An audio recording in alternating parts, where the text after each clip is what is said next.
संबंध 13वें से 15वें श्लोक तक अपने सगुण निर्गुण और विराट रूप की उपासनाओं का वर्णन करके भगवान ने 19वें श्लोक तक समस्त विश्व को अपना स्वरूप बतलाया। समस्त विश्व मेरा ही स्वरूप होने के कारण इंद्रादि अन्य देवों की उपासना भी प्रकारांतर से मेरी ही उपासना है, परंतु ऐसा न जानकर फलासक्ति पूर्वक पृथक पृथक भाव से उपासना करने वालों को मेरी प्राप्ति न होकर विनाशी फल ही मिलता है। इस बात को दिखलाने के लिए अब 2 श्लोकों में भगवान उस उपासना का फल सहित वर्णन करते हैं। त्रैविद्या मां सोमपाः पूतपापा यज्ञैरिष्ट्वा स्वर्गतिं प्रार्थयन्ते ते पुण्यमासाद्य सुरेन्द्रलोकमश्नन्ति दिव्यान् दिवि देव भोगान्। तीनों वेदों में विधान किए हुए सकाम कर्मों को करने वाले, सोम रस को पीने वाले, पाप रहित पुरुष मुझको यज्ञ के द्वारा पूज कर स्वर्ग की प्राप्ति चाहते हैं। वे पुरुष अपने पुण्यों के फलस्वरूप स्वर्ग को प्राप्त होकर स्वर्ग में दिव्य देवताओं के भोगों को भोगते।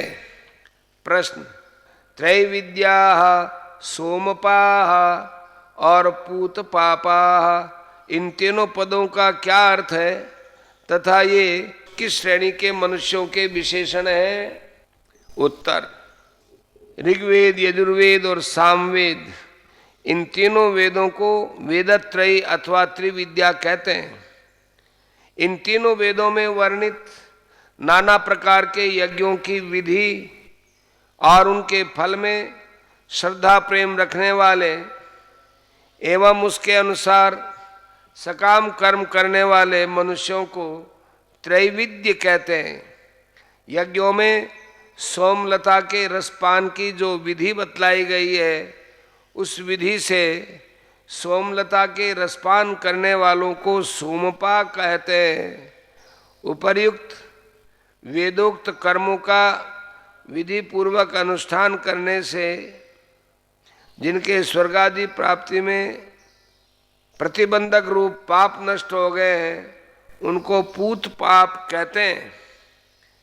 ये तीनों विशेषण ऐसी श्रेणी के मनुष्यों के लिए है जो भगवान की सर्वरूपता से अनभिज्ञ है और वेदोक्त कर्म कांड पर प्रेम और श्रद्धा रखकर पाप कर्मों से बचते हुए सकाम भाव से यज्ञादि कर्मों का विधि पूर्वक अनुष्ठान करते हैं।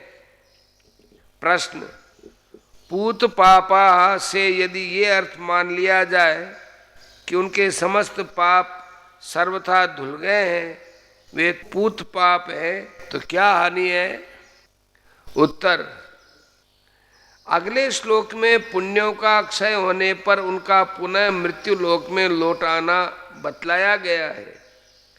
उनके यदि सभी पाप सर्वथा नष्ट हो गए होते तो पुण्य कर्मों के क्षय होने पर उसी क्षण उनकी मुक्ति हो जानी चाहिए थी।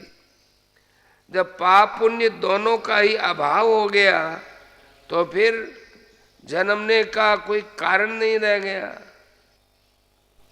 ऐसी अवस्था में पुनरागमन का प्रश्न ही नहीं उठना चाहिए था, परंतु उनका पुनरागमन होता है, इसलिए जैसा अर्थ किया गया वही ठीक है।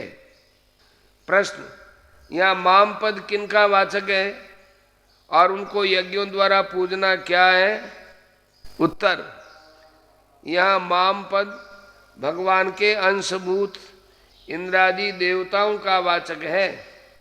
शास्त्र विधि के अनुसार श्रद्धा पूर्वक यज्ञ और पूजा आदि के द्वारा भिन्न भिन्न देवताओं का पूजन करना ही मुझको यज्ञ द्वारा पूजना है।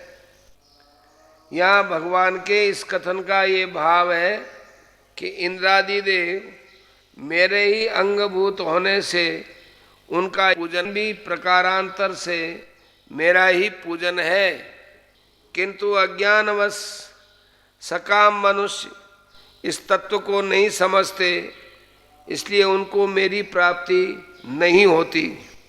प्रश्न, स्वर्गतिम पद किसका वाचक है?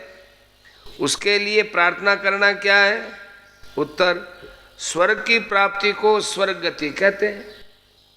उपर्युक्त वेद विहित कर्मों द्वारा देवताओं का पूजन करके उनसे स्वर्ग प्राप्ति की याचना करना ही उनके लिए प्रार्थना करना है। प्रश्न, पुण्यम विशेषण के सहित सुरेंद्र लोकम पद किस लोक को लक्ष्य करके कहा गया है और वहाँ देवताओं के दिव्य भोगों का भोगना क्या है? उत्तर, यज्ञादि पुण्य कर्मों के फल रूप में प्राप्त होने वाले इंद्रलोक से लेकर ब्रह्मलोक पर्यंत जितने भी लोक हैं उन सब को लक्ष्य करके यहाँ पुण्यम विशेषण के सहित सुरेंद्र लोकम पद का प्रयोग किया है। अतः सुरेंद्र लोकम पद इंद्रलोक का वाचक होते हुए भी उसे उपर्युक्त सभी लोकों का वाचक समझना चाहिए। अपने अपने पुण्य कर्मानुसार उन लोकों में जाकर जो मनुष्य लोक में नहीं मिल सकते, ऐसे तेजोमय और विलक्षण देव भोगों का मन और इंद्रियों द्वारा भोग करना ही देवताओं के दिव्य भोगों को भोगना है।